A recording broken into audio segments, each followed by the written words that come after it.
Hey everyone, it's Jennifer. So today I'm going to do a couple of videos. I don't do editing, so I don't really have time to edit. I've got all this to take care of. So I'm going to do a video and show you what the portable garage currently looks like. And then I'm going to stop and work on it and kind of redo it, and then I'll come back and show you again. I wondered where I missed,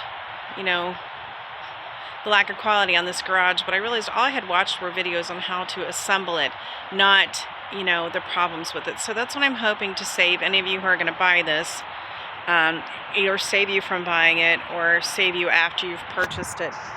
This is currently what the garage looks like. This is the state I left it in Sunday night after I'd been working on it.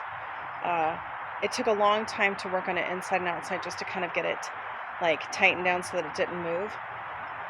So currently I have a rope tied around the perimeter of this piece of work and then tied to a trash can filled with birdseed to hold it down. This is what the side looks like. Isn't that awesome? And then over here, I've got it tied, of course, completely around. I've got it held down with another trash can filled with stuff and a bag of soil.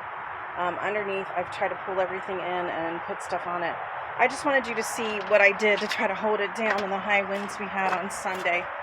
I live in central Ohio, and we get storms that come in from the south. Those poor people down there, I can't imagine what that's like.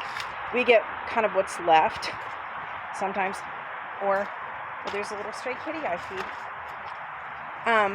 This is what the back of it looks like. So what I've got in here are 2x4s, or what I have here in and out are 2x4s covered with bricks on the exterior and on the interior. A ladder, I don't know why, and the same situation going on over here. As you can see, it's flapping in the breeze a lot. It's not moving, but that's just because it's held down with these bricks and the 2x4s. I am really unhappy with the quality of this. The normal price for this, I think, is $279 at Harbor Freight.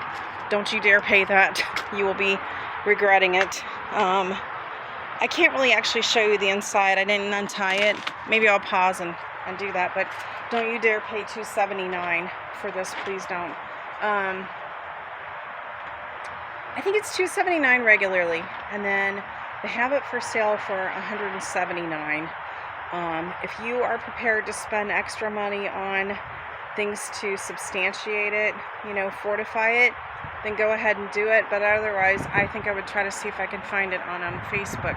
I will tell you, I paid $150 for mine on Facebook, and I probably wouldn't pay that again, and I definitely wouldn't pay a penny over $150. So bear with me just a second. I'll pause and we'll go inside real quick. Alright, so I unzipped the cover so I could step in and show you. This is literally how I had to fortify it the other night. I did not have the tools.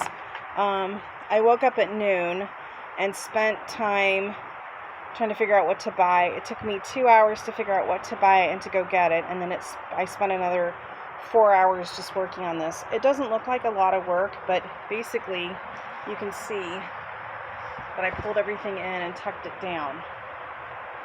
And then also I went back through with extra long zip ties, the heavy duty extra long zip ties, and I fortified this.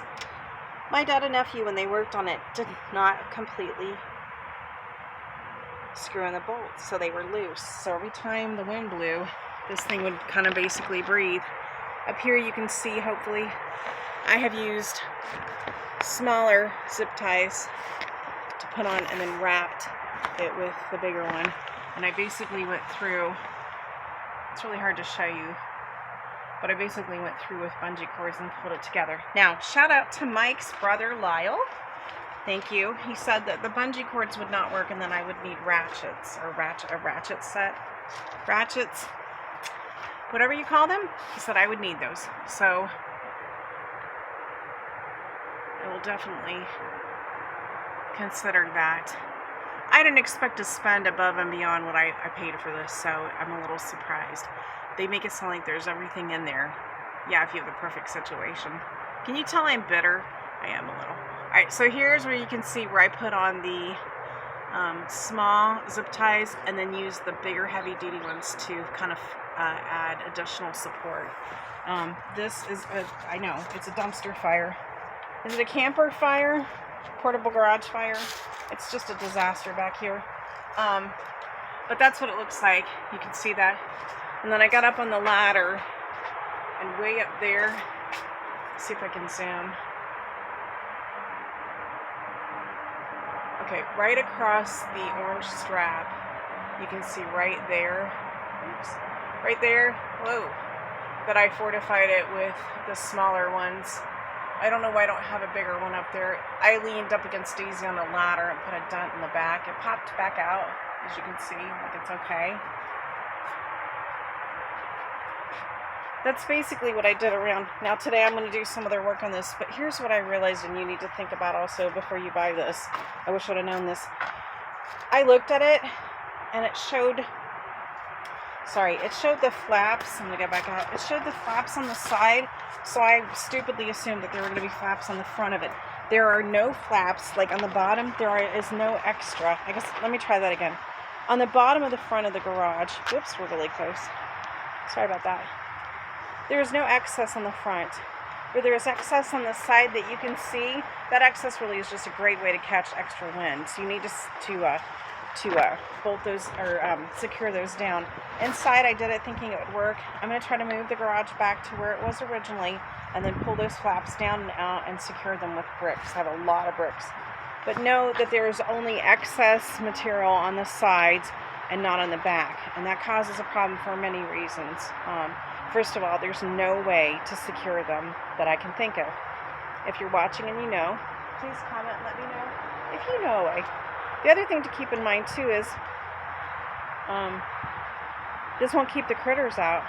One of the reasons I bought this portable garage was not only to protect Daisy over the winter. I was trying to protect her from snow, rain, moisture because the front's open. But I just wanted to protect her in general. The other thing was to protect the inside of her from raccoons, opossums, groundhogs, stray cats, mice, and unfortunately the occasional rat in my neighborhood. And that's not going to work. So it's not. I'm going to have to come up with something. But know when you buy one of these that you're going to have to buy additional support. Zip ties. I've seen people use, I think they're called guy wires.